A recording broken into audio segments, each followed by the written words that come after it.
Tatlong dokumento ang pinirmahan ko natapos kami kaninang madaling araw ng 2:00. Una ay yung liham sa Kamara na pinagbibigay alam sa kanila ayon sa napagkasunduan sa impeachment court na hindi na matutuloy ang kanilang presentasyon ng articles dahil nagawa na yon kahapon. Na-convene na rin ang court. Sa katunayan, nag-issue na nga ng summons kay Vice President Sara Duterte ang impeachment court. Pangalawa, inilabas ko ang mga pinagbotohang orders ng impeachment court kahapon. Una, kaugnay sa pag-return, yun ang ginamit na salita sa motion, para gawin ang dalawang bagay. Una, na tumatalima sila sa probisyon ng saligang batas kaugnay sa 1-year ban. At pangalawa, magsumite ng resolusyon mula sa 20th Congress na interesado, gusto pa nilang ipursige ang pag-prosecute at sampa ng kaso laban kay VP Sara.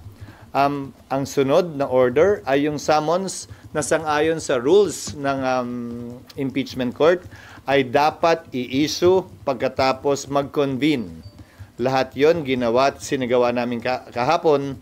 Pero siyempre, kailangan nun ng kaakibat ng mga written orders din. Yun yung hawak nyo ngayon. Sir, anong masasabi dito sa mga nagsasabing in limbo na daw yung impeachment, unconstitutional, baseless, illegal, ang mga ginawa ninyo kagabi? Karapatan ni Numan ang magpahayag ng kanilang opinyon. Ginagalang ko yon. Subalit tulad ng sinabi ko sa aking talumpati nung nagdaang Lunes, Korte Suprema lamang ang pwede magsabi kung ano ang legal at hindi, kung ano ang constitutional at hindi. Pangalawa, kasaysayan lamang with the benefit of hindsight ang pwede makapagsabi kung sino din ang tama at mali kaugnay sa kanilang paniniwala. At kung walang order ng Supreme Court, sir, either way, you will proceed as you see fit. Tulad ng binanggit ko mula nung nagsimula ang impeachment complaint noong Pebrero, kung walang TRO, magpapatuloy kami. Kung may TRO na iniso, i-bring up yan sa impeachment court at pagpapasahan. Tulad ng binanggit ko rin noon, hindi ba? May dalawang pagkakataon na nag-issue ng TRO ang Korte Suprema kaugnay sa impeachment proceedings. Noong panahon ni dating Chief Justice Davide impeachment, may TRO laban sa Kamara na hindi sinunod ng Kamara. Doon naman sa impeachment complaint laban kay Chief Justice Corona, nag-TRO ang Korte Suprema kaugnay sa pagbubukas ng account, bumoto ang Senado para sundin yung TRO na yun. Sir, yung just on the second point, the second order ninyo, so makakapag-comply na nun 20th Congress. Oo. In the meantime, hindi sila makakapag-comply and walang action. Oo, kasi wala naman talagang action. Balikan natin ulit kung ano yung mga sinabi ko nung Pebrero, nung final to impeachment complaint. Dahil isang araw na lamang, 2 oras na lamang bago kami magwakas, nung final nila yan at 2 linggo na lamang ang sesyon ngayon, sabi ko, di ba? Ang pinakamalayo ng pwedeng magawa ay mag-issue ng summons. Dahil sang-ayon sa aming rules, merong 10 araw ang nasasakdal para magsumite ng sagot mula sa pagkakatanggap niya ng summons. Meron ding 5 araw ang kabilang panig, ang prosecution, mula sa kanilang pagkakatanggap para magsumite ng reply. Yun pa lamang, ubus na yung panahon. Mag-June 30 na, 3 araw na lamang naiiwan para maglitis, quote-unquote. At magtatapos ang authority ng mga House prosecutors ng June 30 dahil tapos na ang Kongreso ng June 30. So walang naaksayang panahon dahil nagawa namin lahat ng tinakdang gawin sa ilalim ng 19th Congress. Baka nga makatipid pa kung napakinggan nyo kahapon dahil yung mga agam-agam kaugnay sa pagtatawid ng impeachment complaint na ito, yung mga agam-agam kaugnay sa interesado pa ba yung 20th Congress dahil hindi pwedeng i-bind ng 19th and 20th Congress, yung mga agam-agam kaugnay sa pag-comply nila sa 1-year ban na itinatalaga ng saligang batas, lahat yon habang naghihintay tayo ng resumption ng sesyon ng 20th Congress para magsimula ang paglilitis ay masasagot na. Sir, what will happen kapag Yes, Sally. reject ng Kamara yung binabalik nyo na articles of impeachment? Possible daw ba yung deadlock o wala kayong choice but? Hindi kami magkapantay pagdating sa bagay na ito. Hindi ito House at Senate kung saan co-equal ang mga ahensyang yan. Sa parte ng impeachment, Korte ang Senado, prosecutor ang Kamara. Wala sa lugar para sa akin ang Kamara na hindi sumunod sa ipinag-uutos ng impeachment court. Hindi ito parang BICAM na kailangan naming mag-agree. Ito'y kautusan galing sa impeachment court na nakatuon sa prosecutor na isa lamang partido sa kaso. Hindi magkapantay ang partido at ang korte. Saan mang kaso, saan mang parte ng mundo. Pero hindi daw trabaho, sir, ng Senado bilang impeachment court para questionin kung dumaan sa tamang proseso yung House. Ito'y trabaho nga daw, o dapat ang mag-question yan kung Campo-Mari, BP Sara, na meron nga pending sa Korte Suprema. May nakalagay ba sa rules na pwede kong pagbawalan at bigyan ng listahan ang mga miyembro ng korte? Ito lang ang pwede niyong tanungin at sabihin? Ito lang ang pwede niyong banggitin? Bawat impeachment judge may kalayaan magsalita at magsabi kung anong ninanais nila. Hindi para sa akin o kanino man ipagbawal ang lalabas at sasambitin ng kanilang mga bibig. Dapat buong galang nating tinatanggap at pinapahintulutan yon. Yan ang ibig sabihin ng pagiging isang deliberative body. So gusto nyo, dahil lamang Korte Suprema ang nagpapasa ng lahat ng bagay ng constitutionality, ni isang miyembro dito walang pwede mag-question ng constitutionality na anumang bagay? Siyempre pwede. Siyempre malaya naming pwedeng pagdebatihan yan. Siyempre kung may motion, dapat naming pagbotohan yan. Pero sa dulo, palagi ko ang sinasabi, kung may magsasampa ng kaso, Korte Suprema ang may final say kung sino nga ba ang tama o mali legally at naaayon sa konstitusyon. Kahapon po nanumpa yung mga senador as senator judges. Apa. You swore to do impartial justice dun sa swear. Yung isa po ba po, West po pwedeng siya mag-move na mag-dismiss ng kaso, hindi yung either party? May nakapaloob ba sa rules namin na bawal yun? Hindi po, pwede trabaho na Tinatanong ka, may nakapaloob ba sa rules na bawal mag-move? Kaugnay sa anumang bagay, kaugnay ng impeachment. Wala namang pagbabawal eh. Pero appropriations. Hindi para sa akin husgahan yon dahil kayo naman, yung pumapabor sa nasasakdal, ko questionin nyo. Yung ayaw sa nasasakdal, walang question? Hindi ba kung karapatan nila maghain ng motion pabor sa nasasakdal, karapatan din ng sino mang ayaw sa nasasakdal, wala akong binabanggit na pangalan, na maghain din ng motion, pero sa dulo, pagbobotohan yon. Ngayon kung ang sinasabi mo ay biased at dapat na sila mag-inhibit, sang-ayon sa rules of court, gayon din sa precedent at practice, ang pwedeng hilingin ng pag-inhibit o recuse ng isang judge, pero desisyon nila kung mag-i-inhibit nga ba o magre-recuse sila. Hindi yan subject matter of vote. Hindi yan pwedeng pagbotohan na, hoy, ikaw, tanggal ka na. Hindi ganun yun. Walang ganung klaseng procedure o proseso sa impeachment court man o sa regular court man. Lalo pa sa impeachment court sa pananaw ko, dahil alam naman ng mga nagbalangkas ng saligang batas na mga politiko halal ng bayan at may mga pwesto o kulay ng dinadala ang mga ito. Sa SP, nag-decision po yung impeachment court ng hindi nadidinig o hindi man lang pa nare-recognize yung prosecution and both prosecution and defense. Yun nga sana yung gustong gawin nila tungkol sa schedule, di ba? Pero yung schedule maliwanag na dapat pinagpapasyahan ng may presensya ang magkabilang panig at dapat pakinggan. Sinabi ba kahapon ng impeachment court na unconstitutional yung impeachment dahil nilabag nito ang 1-year ban? Hindi. Hindi naman kami nagpasya eh. Hiniling namin ang impormasyon at sertifikasyon mula sa Kamara na hindi nga nila nilabag. Ayon kay Senator Cayetano, parang yan yung certificate against non-forum shopping na inihahain sa korte na sa palagay ng mayoriya kahapon ay kulang sa isinumite sa amin. Walang pagpapasyang ginawa doon. Walang pagpapasyang sinabi na ayaw na ng 20th Congress. Hiniling yung impormasyon mula sa kanila, hindi ba? Ang hiniling ay attestation at impormasyon. Walang pagpapasyang ginawa. At ang bagay na ito, lalo na kahilingan ng karagdagang sertifikasyon, atestasyon at impormasyon, maaaring gawin ng court motu proprio or on its own. Pero, gayunpaman, Dun sa mga hindi sang-ayon, malaya po silang pwedeng questionin ito either sa impeachment court o sa Korte Suprema kung sa palagay nila may nilabag na batas ang impeachment court sa kabila ng maliwanag na probisyon ng saligang batas na nagsasabing the Senate shall have the sole power to try and decide impeachment cases. SP, question lang. SP, kasi parang nagkakaroon daw ng blurring of lines and rules. Kasi nga, dapat daw po yung pagpapadismiss ginagawa ng defense. Pero ang nangyari kagabi, one of your members, and gano'n na lang ba palagi, SP, pag may motion? Parang yung rule kasi, SP, dapat daw sa defense, pero parang kinuha kasi ng impeachment court kagabi. Sabi yan ng isa sa mga miyembro kahapon. Kung hindi ako nagkakamali, si Senator Risa, kung hindi ako nagkakamali. Karapatan nilang sabihin yon. Pero wala ngang pagbabawal sa rules ang hindi pwedeng gawin yun.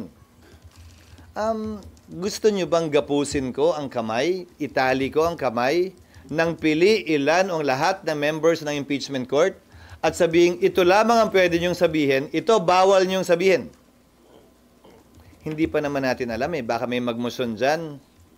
I move to convict the Vice President. Pwede nilang gawin yun, pero pagbobotohan yun, sa pananaw ko hindi tama at mali yun.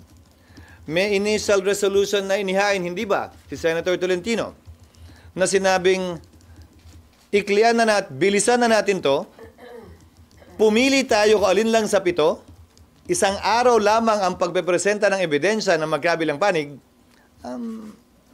hindi niya na pinursige yung resolusyong yon at pinagbotohan yung resolusyong yon. Subalit, walang pwedeng pumigil sa kanya na gawin yung mosyong yon. Pagbobotohan lang din namin yun. Pero SP, ano pong makakapigil doon sa any members of the court na alam naman natin na may ilang membro yung impeachment court na maka-Duterte, kaya henceforth Duterte block, na parang i-abogado o gawin kung ano yung gusto ng Babalik ta rin ko. Meron din namang miyembro na ayaw kay Vice President Duterte. Pantay lang naman Meron ding miyembro na gustong-gusto, gigil na gigil dito sa impeachment. Ngayon man o sa darating na Kongreso. Ayon mismo sa mga pahayag nila sa social media accounts nila. Pinili ng nagbalangkas ng saligang batas, ng mga politiko, congressman sa Kamara, senador dito, ang magpapasya kaugnay ng impeachment. Bahagi yan ng kinikilala nilang magiging sitwasyon nung ginawa nila yan. Dahil nga, ito'y hindi namang kasong kriminal, kung saan ang dulo ay ikukulong ang nasasakdal. Ito'y desisyong politikal, kaugnay sa pagpapanagot kung mananatili ba o aalisin sa pwesto ang isang mataas na opisyal. Hindi involved dito ang kalayaan ng sinumang opisyal ng pamahalaan. Wala rin kapangyarihan ng impeachment court utusan ang nasasakdal na magbayad, magsole, o magbigay ng anumang halaga. Ang hangganan lamang ng kapangyarihan ng impeachment court, kaya nga siguro binigay sa mga politikal na mga individual, ay pagtatanggal o pag-alis sa pwesto ng ilang mga halal at appointed na opisyal sa konstitusyon na matataas. Sir, yung mamayang session po, yung mamayang session po, may pag-uusapan pa bang anything about impeachment? For example, yung expedited calendar ni Senator Tol kasi wala kahapon. Pinag-usapan na yung kahapon. Binanggit ko na rin kanina, hindi niya na pinursige yon at isinantabi na yon. Dahil, ibabalik ko sa iyo, pipili daw kami ayon sa kanyang motion ng 1 o 2 lamang sa 7. May kapangyarihan ba kaming gawin yon? Nang hindi namin tinatanong yung prosecution? Meron po. Wala. Sa palagay ko'y wala. Isang araw lang daw ang presentasyon ng ebidensya, finish or not finish, pass your paper. May provision ba ang saligang batas na dapat madaliin ang presentasyon ng ebidensya, finish or not finish nga? Wala rin naman. Pero kahapon isinangtabi na yun. Pero yung mga ganong uri ng kahilingan, malayang pwedeng gawin yun ng sino mang senator judge. Sa dulo, kung ipupursige niya at may nag-o-object, pagbobotohan palagi yun. SP, Hannah po from BNC. Right here, at the back. I'm right here. Ayun, Yeah. Nakatalo Sir, ka naman. did you ever talk to PBBM about his interest in scrapping the impeachment trial? To whom? With PBBM, sir. No. Ang napanood ko lamang ay yung sinabi niya sa kanyang interview kahapon. Kaugnay sa gagalangin daw niya kung ano man ang desisyon ng Senado bilang impeachment court kaugnay sa issue, yun yata ang tanong sa kanya kung tatawid ito sa 20th Congress o hindi. Sinabi ko na sa impeachment court at sa Senado ang aking pananaw kaugnay dyan na Yes, yan and- ay tatawid. Yes, and you share the same sentiment na tatawid sa 20th Congress. Tama po, sir. Depends on how you put it. I share his or he shares mine. Okay. Kasi Sir, parang nauna yata ako nagsalita kaugnay niyan. okay. Sir, there's a political source that said you have a private conversation with PBBM saying he expressed his concerns about the political effects of the impeachment trial. Ang usapin namin ni PBBM kaugnay sa trabaho ko ay patungkol lamang sa mga hinahabol naming priority measures na binanggit ko nung nag-session uli kami nung June 2. At yun nga yung naging dahilan, di ba? Inamin ko naman yun, nag-usap, nagkita at pinag-usapan yung mga panukalang batas para mahabol bago mag-adjourn ang session. Nandyan na rin naman tayo sa paksang yan. Sana isingit nyo na rin. Lahat yon na binanggit ko ay nahabol namin at ang iniintay na lamang namin ay ang mga sumusunod. Ang postponement ng barangay SK elections na nasa BICAM ngayon, yung nuclear bill na nasa BICAM din ngayon, yung judicial fiscal autonomy bill na nasa BICAM din ngayon at sana mahabol ang ratification mamaya, at panghuli, ang right of way na nasa BICAM din ngayon. So would you say, sir, you're not receiving any guidance as to how the impeachment is being handled? Because, of course, from what we can recall, it was his son who first signed the impeachment complaint from the House to the Senate. Walang change of mind mula sa Malacanang tungkol dito? Hindi ko alam dahil hindi naman ako ang tagapagsalita ng Malacanang para alamin kung nagbago nga ba yun o hindi. So, Ang napanood ko lamang ay yung sinabi ng Pangulo na hindi naman daw talaga siya sang-ayon sa impeachment. Sa interview niya ilang linggo ang nakakaraan. Kay Congressman Sandro, nag-uusap kami, nagde-text kami, pero tungkol din doon sa mga panukalang batas na hinahabol namin itong mga huling araw ng sesyon. Sir, papatanong, ano daw yung explanation ng boto niyo? Ba't bumoto kayo in favor dun sa motion to remand o to return? Pinapaliwanag ko na ilang ulit. Yung posisyon ko, hindi ba, nasa talumpati ko yun nung Lunes. Kaugnay ng matagal na pagkakaupo ng Kamara dito sa impeachment complaint, tinalakay ko na rin sa aking talumpati nung Lunes. Kung tatawid nga ba ito o hindi, at na hindi pwedeng i-bind ng 19th House and 20th House, tulad ng hindi pwedeng i-bind ng 19th Senate and 20th Senate. Kaya kinakailangan i-confirm, i-reaffirm ng Kamara at ng Senado ang lahat ng pinagpapasahan ngayon ng Kamara din at ng Senado. Nabanggit ko na lahat yan nung Lunes, nung nagtalumpati ako, nung pinagdebatihan na ilang bagay kaugnay sa impeachment. Kaya minabuti kong hindi na ulitin pa muli yun dahil court of record ang impeachment court. Of record din, may journal ang Senate. Nakalagay din yun sa talaan. Hindi ako nagtuturo kung sino. Sila yung nangagaw ng mic sa'yo. Sir, clarification lang po. Sa pagbalik ng articles of impeachment sa House, yung jurisdiction nasaan na? Meron pa po bang jurisdiction ng impeachment court or bumalik sa kanila? Walang nagsabing na wala ng jurisdiction. Pakibasa po yung motion ni Alan. Pakibasa po yung, siguro hindi rin panawagan ko dun sa 5 kasamahan naming dakdak pa rin ang dakdak sa dismissal. Nakalagay doon, without dismissing, without terminating. So, the impeachment court retains its jurisdiction, to my mind. That's why we issued summons. How can we issue summons if we do not have jurisdiction? And remember, the order issuing summons came after the vote. I think this is quite clear, even to young lawyers or young law students. Senator Bato po mismo nagsabi na practically dismissed na yun. Ulitin ko, kada individual na miyembro, nakita nyo naman kahapon, kahit nakalagay, without dismissing, without terminating, yung mga bumoto laban doon, ang tingin pa rin, dismiss. So kung ang tingin naman sa kabila ay hindi, again, hindi makokontrol ng presiding officer yung pananaw ng bawat isa.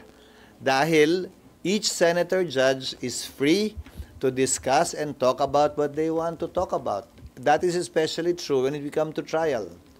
Malaya silang pwede magsalita, magtanong, magbigay ng manifestasyon, dagdag dun sa mga tanong at manifestasyon ng mga abogado ng magkabilang partido. Sir? Ano po? So, sir, status po ng impeachment court now, yung status po niya, it's not on hold. It has been constituted and convened. Pero Now we are awaiting compliance from the parties on the part of Vice President Sara to submit her answer, on the part of the prosecutors to submit their reply if they should so decide, and to comply with the orders of the court regarding compliance with a 1-year ban and a resolution from the 20th Congress while we're awaiting the resumption of session in the 20th Congress. ano po pwedeng gawin SK ng impeachment court? Anong actions are the impeachment court allowed to take while waiting po bago Wala. meet yung condition? Wala. Dahil kinokonsiderang prejudicial ito ayon sa diskusyon kahapon, yung order sa Kamara. Pangalawa, matatapos na nga. Uy, paulit-ulit na to. Matatapos na nga ang authority ng prosecutors, ng congressman. Hanggang June 30 na lang sila. So gustuhin man namin, wala kaming pwedeng gawin dahil walang representasyon ang prosecution. That will only come once Congress resumes session in the 20th Congress, maghalal sila ng prosecutor at sabihin nila na interesado pa kaming ipursige ang kasong ito. Bilang dagdag na impormasyon, hindi ito imbento o katang-isip dahil ginawa na ito ng Kamara at mga prosecutor nung panahon ni dating Pangulong Estrada. Dahil natanggal na siya dahil sa EDSA sa pamamagitan ng di umano constructive dismissal, kung naalala nyo, hindi na sila nagpakita sa Senado at ayaw na nila ipursige ang kaso. So siguro, parehong kongreso yun ha. So siguro naman, may basehan at karapatan ng Senado. Tanungin ang papasok na kongreso. Gusto pa ba nyo at interesado pa ba kayo? Dahil yung gumawa nito ay yung nagdaang kongreso. And again, the 19th House cannot bind the 20th House. Sir? Yes, it can be by resolution or it can be by a manifestation or any pleading to be filed by the prosecutors in the impeachment court. Hindi ako may kasalanan yan. Ano? The earliest they can do that is July 29. Well, it depends how long it will take them to organize the House. That is beyond me. Ibig sabihin, di ba?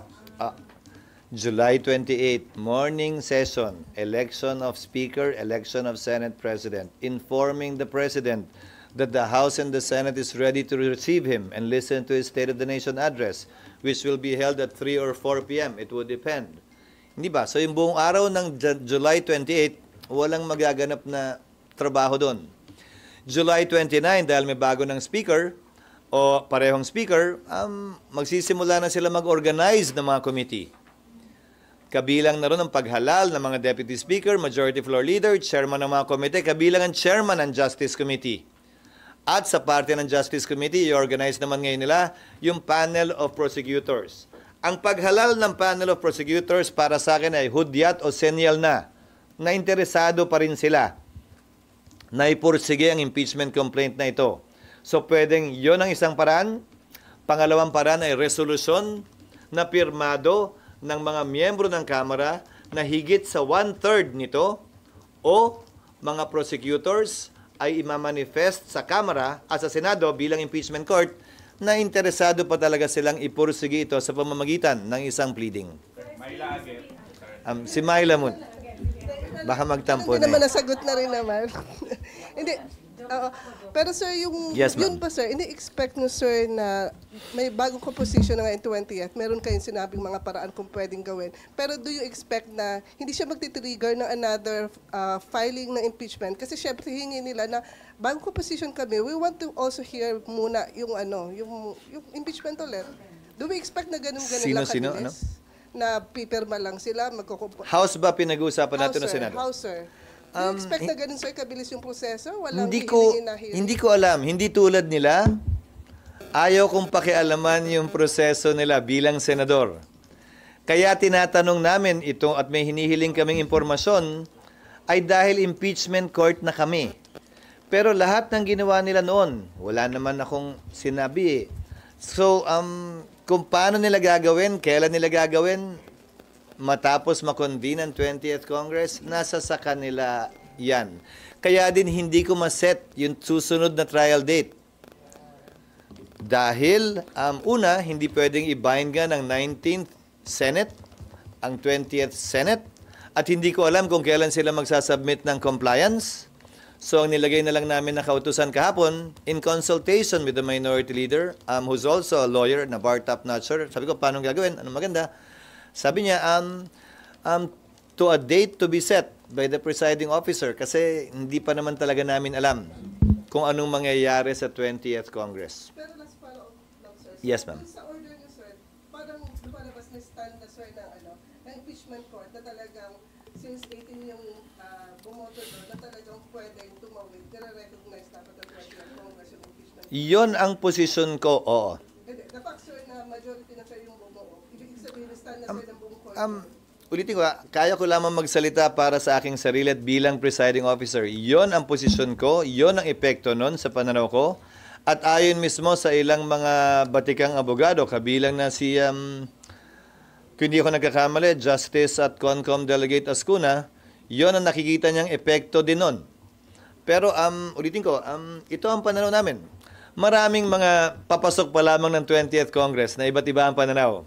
Papakinggan namin sila pagdating ng resumption ng sesyon sa 20th Congress.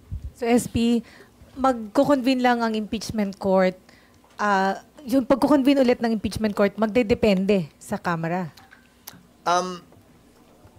Pag nagsumite ng compliance, oo. Maliban na lang, kung sa 20th Congress, mag-convene ang impeachment court, bawiin itong ginawa ng impeachment court na ito, mag-set ng trial date, at gawin ang ibang bagay na gusto nilang gawin. Kaya ginawang presiding officer will set. Kasi kung isa-set lang naman yung date matapos nilang magsumite ng compliance, hindi na kailangan mag-convene at mag-robe. Presiding officer na lang, based on consultation, iset yung date. Kasi wala namang gagawin eh. Wala nang change costume, di ba? Isa-set na lang dapat ng presiding officer. Yun yung logic sa likod ng ang presiding officer ang magse-set. Yung update lang dun sa compliance na binabanggit mo, kung nai-serve na ba at tinanggap na yung office ni VP Sara yung alam ko, inutusan ko na ang Sergeant at Arms na i-serve personally yung dalawang order na yan kay Vice President Sara bilang nasasakdal at sa House Prosecutors bilang prosecutors at gayon din sa Kamara para pagbigay alam sa kanila na wala nang mangyayaring presentasyon mamayang hapon. We sent an advanced email copy last night, a little past midnight. But it'll be served personally on them this morning. Sir, so paano mamaya? Puro Senate adjournment, graduation na lang mamaya? Mamaya, valedictory ng mga miyembro. Dapat nga, kahapon yon dahil ngayon dapat yung impeachment, hindi ba? Kaya in-schedule ko kahapon, nasa agenda yon. At saka yung mga bicameral conference committee reports na sana makahabol pa. As they come, we will ratify them in between the valedictory speeches of the graduating and finishing senators. Sir, may pag-asa ba yung wage hike? Pinapadap sa House. Sino mag-aasa? Kahapon, ang sinabi ko sa kanila, sa ilang miyembro ng Kamara, nagbuo kami ng BICAM. Sabi nila, gusto rin nilang i-adapt yung Senate version. Sabi ko, i-adapt nyo, thank you. At wala kaming interest, sabi namin, na i-adapt yung sa inyo dahil wala kaming nakitang study man lamang doon sa pinasa nilang 200. At sinabi ko rin sa kanila kahapon, talaga bang ganito na ang gagawin ninyo? Yung impeachment, pinadala nyo, huling araw na lang ng session namin. Ito, ganun din, huling mga araw ng session namin. Tapos, ayan na naman kayo, mamadaliin nyo na naman kami, na parang kami ang may kasalanan. Pinasa namin tong wage hike na 100 pesos, January o February 2024. Mahigit 1 taon nilang inupuan ito. Tapos bigla ngayon sila yung gigil na gigil at nagmamadali. May proseso kung talagang gusto nilang i-adapt yung bersyon ng Senado. Simpleng motion yan sa plenaryo ng Kamara. At hindi na kailangan ng BICAM. Ang problema ng mga miyembro ng BICAM, pati ako personally, hindi ko alam kung saan nila hinugot ito. At at sa parte ng Senado, ni walang pagdinig na ginawa kaugnay sa ganito kataas na halaga.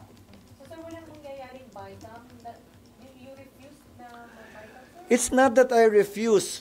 They sent it to us yesterday.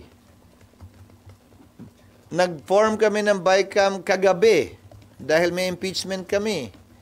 Buong umaga ngayon hanggang hapon mamaya ay may CA kami. May humigit kumulang 100 pa yata at 20 opisyal na nominado at appointed ang kailangan namin i-confirm. Paumanhin sa Kamara pero mahigit 300 sila. Kami 23 na ginagawa ang parehong trabahong ginagawa nila. So hanggat maaari sana, mas bigyan nila kami ng mahabang panahon dahil sila ay mas marami naman na nagtatrabaho sa parehong proseso ng legislasyon. Yun ang sinabi nila sa akin kahapon. Pero gusto pa rin nila mag-BICAM kaya hindi ko maunawaan.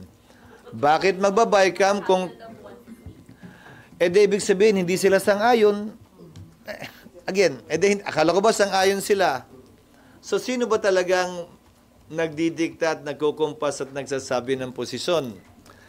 O so kung sinasabi mong hinahagil sa ganyan, ibig sabihin, wala silang balak i-adapt yun. Wala kaming oras para gawin yun. Ulitin ko ayan na naman eh. Bakit ba kung kailan huli, biglang sasabihin, dinedelay namin at wala kaming oras para i-adapt yun, kapapadala lang nila. Kung pinadala sana nila, bago kami nag-adjourn noon pa, mas madali-daling pag-usapan yan at mapag-aralan. Mahirap kasi, minsan, kung ang intensyon ay hindi lang naman talaga magpasa ng makabuluhang batas pero magpaasa ng walang pag-aaral sa mga sensitibong bagay na maaaring makaapekto sa ating ekonomiya na siguro naman dapat nalalaman nila yan bilang mature dapat na mga leader ng ating bansa. SP, sorry. Yung certification po ba of non-forum shopping, is that a requirement po? In the rules of court, it is. SP, sorry, balik. Ito ay hindi ito certificate of non-forum shopping. Sinabi ni Senator Judge Cayetano kahapon, ito'y parang ganon na nire-require ng korte sa mga litigants. So nire-require ng korte kahapon na mag-certify kayo na hindi ninyo nilabag yung 1-year ban na itinatalaga ng saligang batas. Sir, certify meaning letter sent to the impeachment court? Na pinapaliwanag nila, pleading na tayo kasi impeachment court na to eh. Sinecertify nila na hindi at anong sabi ng mga senator judges? Kahit yung mga bumoto laban dito. SP, ano po? Hindi natin pwede pagpasahan to. Dahil wala tayong hawak. We cannot take judicial notice of it. We need information from the House. You saw what happened on the floor. The original motion to dismiss evolved and developed. So, ganun ba? Kailangan ng impormasyon? O di sige, kunin natin yung impormasyon sa House. Hindi nyo nga ba nilabag ito? Now, there is no position taken na nilabag. Contrary to what some of the members are saying, that we decided on this, that we cannot say it's unconstitutional. We're not saying it's unconstitutional. In fact, we're asking them. And the information will come in the form of pleading. Yes. Yes, a compliance. Pero yung communication that they will pursue resolution. It can all... Ulitin ko, ayokong diktahan. Pero... Hindi, ayokong diktahan, pero magpapasa sila ng resolusyon at i-quote at ito'y opinion ko bilang abogado, hindi ko sila dinidiktahan. Sa tingin ko, ang dapat nilang gawin, magpasa sila ng resolusyon at yung resolusyon yon ipaloob nila sa isang compliance na pleading na isasubmit nila sa impeachment court. Hindi nila isusumite yung resolusyon mismo sa impeachment court. Ulitin ko impeachment court na tayo. Lahat ng mga submission, ang tawag ay pleading, may title, may case number. So, hindi yung ordinaryong resolusyon ipapastamp receive lang. Everything should be coursed through a pleading already once it pertains to the court. SP, that would have been determined and discussed during the trial proper. Which one? Yun, kung meron bang violation dun sa 1-year ban. I-discuss, hindi, compliance lang yun. Natupad na nila yun kung magsumiti sila. Ngayon, kung may senator judge na magtatanong, kaugnay nun, pagdating ng 20th Congress, hindi ko na kayang i-predict yun. Pero nag-comply na sila, baka naman tapos na yun doon. Di ba? Sandali lang, please. Sir, sorry. Speaking of the pleading, sir, ano naman po yung pananaw niyo, sir, good morning, doon sa mga nagsasabi po na nakaka-delay daw po itong naging pag-return kasi nagdadagdag po ng pleadings, humahaba po yung proseso sana na ginugugol na lang po dapat for the trial, sir? For the nth time. For the nth time, the most we could do during the 19th Congress, before Congress adjourns, and before the 19th Congress ends, is to issue summons. We've done that. And okay. Itong paghingi namin ng impormasyon, dagdag na trabaho siguro sa prosecution, pero ano naman ngayon, akala ko ba gigil na gigil sila dito? Trabahoin nila. Pero, paano makakadelay? Wala naman pwedeng mangyari. In fact, mapapabilis pa dahil habang nakarecess kami, habang walang trial, habang hindi pa pumapasok ang ika-20 Kongreso, ay magagawa na nila to at mapaghahandaan. Dahil baka mamaya, si Senator Bato ay bahagi pa rin, si Senator Cayetano ay bahagi pa rin ng 20th Congress. Kung hindi namin to ginawa ngayon, paano pag ginawa nila yan pagpasok ng 20th Congress Impeachment Court? Doon pala magsisimula yan? Hindi ba magandang nasimulan na yan ngayon at baka matapos na rin yan ngayon at matuldo ka na ngayon? So, asan yung delay? Ulitin ko isa lamang ang pwede naming magawa, mag-issue ng summons. Nagawa namin yun. May dagdag pa nga At saka, isa pa, dapat ngayong araw yung namin gagawin yun, di ba? Di ba dapat ngayong araw namin gagawin yung pag-convene, pag-issue ng summons, ngayong araw namin gagawin, lahat to. Nagawa na nga kahapon may kasabihan tayo, yung bulag minsan mas madali pang makakita kaysa sa nagbubulag-bulagan. At yung bingi mas madali pang makarinig kaysa sa nagbibingi-bingihan. Klaro ang ginawa ng Senado nitong mga nagdaang araw. Tungkol sa bulag o... Kung hindi nga gusto yun ng impeachment court ng 20th Congress, and yet the impeachment court of the 19th Congress, tinali yun na yung kamay ng impeachment Hindi. Paano kung gusto rin nila yun? Paano kung ayaw? Pagpapasahan nyo ng 20th Congress, hindi namin sila pwedeng itali. Ulitin ko pag sinabi ng 20th Congress, kunwari, ayaw magsumite ng Kamara nung hinihiling na resolusyon. Ayaw. Pagdating na impeachment court ng 20th Congress, sasabihin nila, hindi naman talaga kailangan yan. I move na magpatuloy tayo ng kahit hindi tayo pinansin, kahit hindi tayo sinunod, kahit hindi ginalang. Yung impeachment court. Pagbabotohan namin. Kung sino may mayoryang boto, siya masusunod. Paano pag hindi namin ginawa to? At pagdating ng 20th Congress, tulad ng sinabi ko, nandun pa naman si Senator Judges Bato and Cayetano. Doon pa lang nila ginawa to. Pagbobotohan, kung manalo, iintayin namin ulit. Hindi ba nakatipid nga ng oras na ngayon, na itanong na lahat to, na ipukol na lahat to, mabibigyan na sila ng pagkakataon na masolusyonan at maresolbahan ito bago pa man at habang naghihintay kami ng 20th Congress. Is it also possible na yung impeachment Alam kong court... patapos na to pagpapunta na tayo sa building Pero wala pa, sir. wala pa Mamaya. tayo. Mamaya po. Huwag kang magalala, hindi tayo abot dun sa pangilan? Hindi ko na alam. Sir, possible po ba na yung impeachment court ng 20th Congress, piliin nila na, okay, magantay na lang tayo forever until isubmit nila yung mga hinihingi natin ng mga resolutions? Hindi ko, again, in the realm of possibilities, everything is possible. A hypothetical question like that is possible, but please don't quote me na mangyayari yun. Lahat naman yan posible, pero hindi ko kayang i-predict kung yan nga ang mangyayari o gagawin. Kung ano man ang sasabihin nila, kung ano man ang mangyayari, dadaan sa motion yan at pagbobotohan yan. Hindi ba yan ang palagi kong sinasabi? At least nakita nyo, sa Senado man o sa impeachment court, na lahat yon dadaan sa botohan. Nung una, hindi ba may agam-agam kayo, so pwede bang pagbotohan na hindi sumunod sa saligang batas? Wala namang ganung boto, hindi ba? Pero anumang motion, anumang kahilingan at kagustuhan, pagbobotohan. Kahit na nung sa kaso na sa sitwasyon ni Senator Risa, nag-move, hindi ba, para sumumpa ang impeachment court judges, si Senator Pimentel. Tumayo si Senator Ontiveros, hindi pwedeng pagbotohan to. Nag-move yung minority leader niya, sabi niya, hindi, lahat to pinagbobotohan. Lahat to'y dadaan sa botohan. Everything must be settled through a vote because we are a collegial and deliberative body. Sir, may precedent pa yung pag-remand? Kasi yung sinasabi ni Senator Lisa Capon, it's never found in the rules, wala yung ganyan, walang wording na return. Pero may Pang-apat na impeachment complaint lamang ito na natuloy sa Senado. Hindi ganun kayaman ang President's kaugnay nito. But Senator Ontiveros should remember that the impeachment court is sui generis. We are a class of its own. The impeachment court is a class of its own. Ika nga din ni Justice Ascuna, makabago man, kakaiba man, hindi bawal o illegal dahil sa kapangyarihan ng Senado to try and decide all impeachment cases.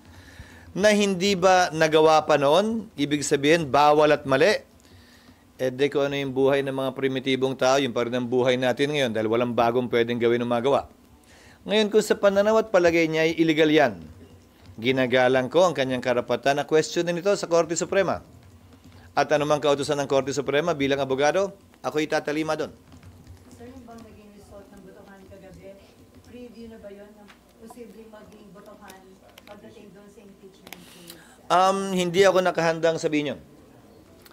Dahil ang pinagbotohan namin ay yung motion lamang ni Senator Cayetano at hindi tungkol, Senator Cayetano Alan, dalawa nga pala, at hindi yung kung guilty or not guilty, kung may ginawa bang mali o wala ang nasasakdal. Malayo at hindi pa tayo daarating doon. Sir? Yung nasettle daw kagabi, hindi lang yung motion ni Senator Alan. Pero yung botohan sa Senate leadership in the 20th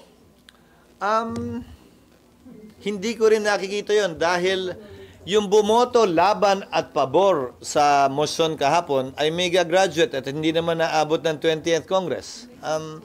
So, tumawid sa magkabilang panig ng motion yon. So, hindi ko rin nakikitang hindi ko rin nakikitang sumasalamin yon sa magiging botohan sa pagpili ng Senate President. So, sir, ang sitwasyon ngayon, nandun yung uncertainty kung magkakaroon pa ng impeachment.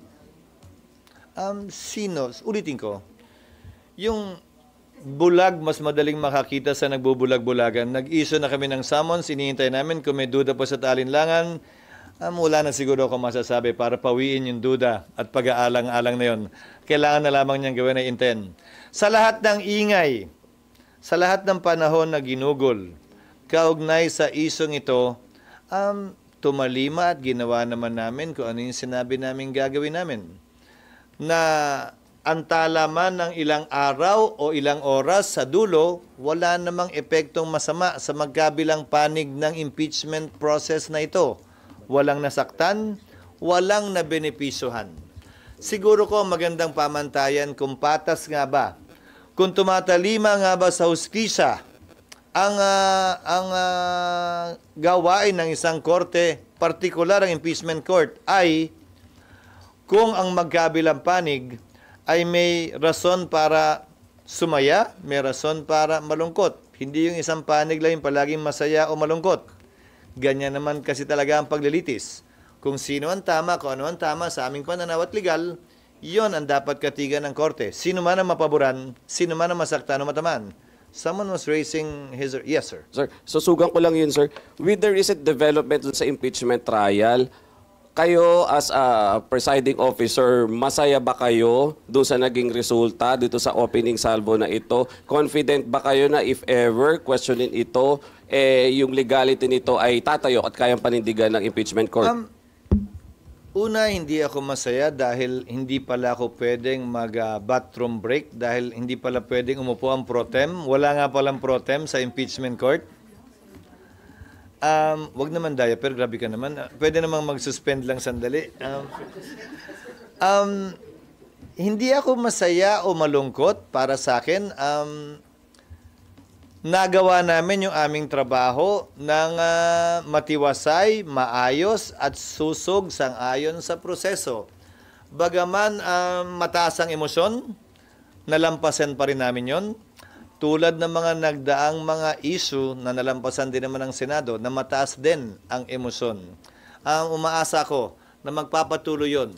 Bagaman magkakaiba kami ng pananaw, bagaman hindi kami nagkakasundo sa marami o sa ilan o sa isang bagay, lahat yun ay napag-uusapan at sa dulo, pinagbobotohan. Natuwa din ako dahil ginalang ng bawat miyembro ang posisyon ng kada miyembro din bagaman kabaliktaran yun ng kanyang paniniwala mula sa dibdib niya at kaibuturan ng kanyang puso. Ginalang pa rin yan. Ika nga ni Voltaire, hindi ba? I may not agree with what you are saying, but I will always defend to the death. You're right to say it. SP, kasama kayo doon sa tatawid sa 20th Congress. Kapag tawid po dito, kabilang ba kayo doon sa magpupush talaga para i-prioritize itong pagdinig na ito ng impeachment trial? And then, mayroon ba tayong tinitingnan na timetable po pagdating dito? Thank you. Ang nasa isip ko, subject to the approval of the court, hindi ba kung maalala nyo sa pag-uusap natin nun, para magawa pa rin ng Senado ang kanyang trabaho, mas pipiliin ko kung ako lamang, saga ng akin, pero subject to confirmation by the court in the 20th Congress, na umaga ang impeachment trial mula alas 8, huwag na kayo magreklamo, sasabihin ko na nga, hanggang alas 2 o alas 3, para mas mahaba yung oras na magsama-sama tayo dito. Tapos, alas 3, sesyon ng Senado.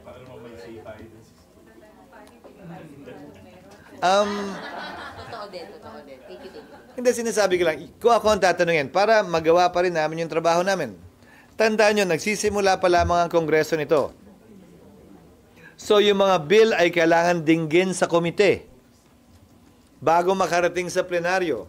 Sa totoo lang, mas importante ang komite sa mga unang linggo at buwan ng Senado dahil wala namang makakarating sa plenaryo kung walang komite na nagpa-function. Pero hindi naman pwede na hindi kami pumukpok ng martilyo o ng gavel para i-convene ang sesyon. So sa hapon, habang nagsesesyon, i-authorize namin ang mga komite na magkaroon ng pagdinig para may ma-churn out, may mailabas ng mga resolusyon at panukalang batas ang mga komite na pwedeng pag-usapan sa plenaryo.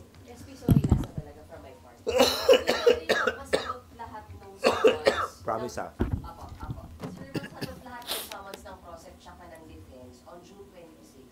Tapos mabigay yung attestation, pwede kayong mag-trial o hindi? O hihintay nyo talaga yung reso from the 20th? Dalawa yung hiniling. Hindi lang, nagustuhan niyo ba yung suot nilang mga robe kahapon? 3 araw na paglilitis. Sa totoo lang simula pa lang, tapos na agad eh. Magno-notice pa lang kami. Hindi kami sigurado kung tatalima sila sa mga period na yon. Halimbawa, sorry, nag-practice kasi ko noon eh. Receipt controls when the 10-day period will start. So, hindi naman porkit ngayon pinadala, ngayon di matatanggap. So, magbibilang na uli kayo? Hindi, pati yung reply ng prosecutors. Pati yung pagpapadala niya, paano pag pinadala sa post office na ginagawa minsan ng mga litigant yon? It is the date of mailing that controls. So, kailangan namin intayin yun na mangyari at dumating. So, hindi namin, tapos pag dumating man yun, bago kami mag-conduct ng trial, kailangan ngayon kami magbigay ng notice. Siyempre, may sapat na panahon dapat para mabigyan sila ng impormasyon kung kailan nga ba ang paglilitis. Yung pa lamang nga ubus na. Kaya nga, mulat-mula, ang sabi ko, hanggang summons lang ang pwede naming i-issue. At yung trial mismo, sa 20th na yan. Ayaw nyo lang maniwala kasi sa akin noon. Sinabi ko noon, ngayon naniniwala ka na. Nananampalataya ka na. SP, sabi nyo kasaysayan lang yung pwede mag-gusto. Do you think history will be kind to you at the night it comes? Again, pag sinabi kong kasaysayan lang ang pwede, ano na? Kaya nga kasaysayan ang pwede makapagpasa, hindi ako tatanungin mo naman ako ngayon. Again, I say that history should be the judge of all of our actions because history will have the the future will have the benefit of hindsight. Mas malawak na ang pananaw. Ano mang bagay na tiningnan mo ng malapitan, ano mang bagay yan, kahit text ng telepono mo, hindi mo makikita at mababasa na maliwanag, hindi ba? Bigyan mo ng konting distansya, medyo mas maliwanag-liwanag mo na makikita. That for me is hindsight. That for me is history. And I think that would be a better judge than all of us who are living at this time with our own prejudices, with our own biases, with our own political colors that we're carrying, at least within the polling places when we vote. Huh? As what? As what?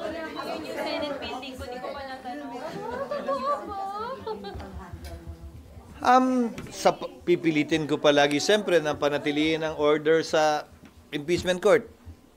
May sumisigaw na isa kahapon, di ba? Pinaano ko nga, pero ayoko na maging masyado malaki.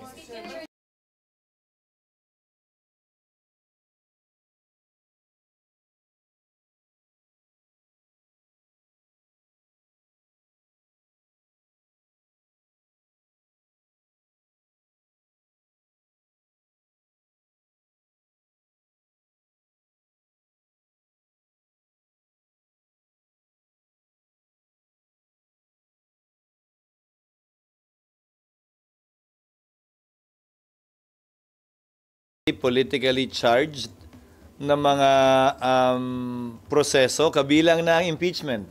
Kung maalala mo, ang unang kongreso na kinabilangan ko, yung 11th Congress, 28 years old ako noon, yun ang kongresong nagtangka mag-impeach kay Pangulong Estrada. Yun ang kongresong nagkaroon ng 3 speaker sa loob ng 3 taon. Hanggang ngayon, yun ang kaisa-isang kongresong nagkaroon ng 3 speaker sa 3 taon at nag-impeach ng Pangulo. So, sa pananaw at palagay ko, base sa aking karanasan, normal na mataas ang emosyon ng mga miyembro dahil nga may mga pinangahawakan ng kada miyembro matitinding damdamin sa mga isyong pinag-uusapan at pinagbobotohan.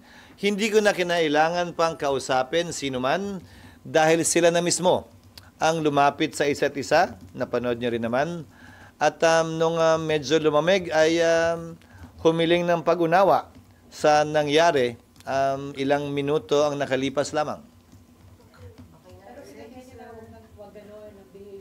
Hindi na nga umabot doon dahil bago pa mag-suspend ay nilapitan na nila isa't isa at nagyakapan.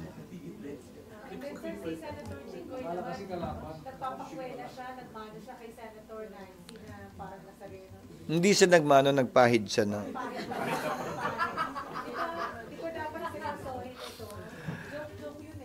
The Senate was suspended at that time.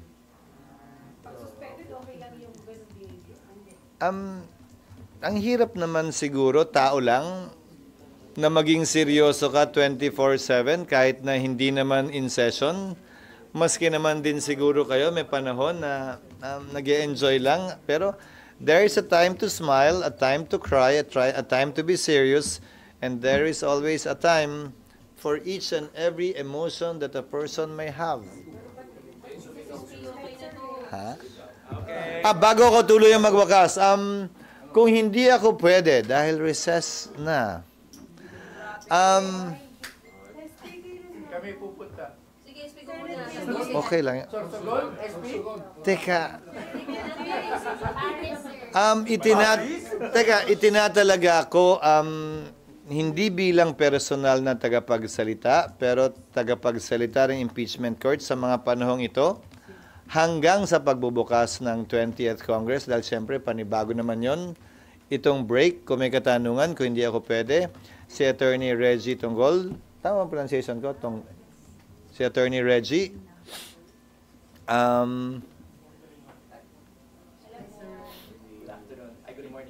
para pwede ko na kayong hindi sagutin.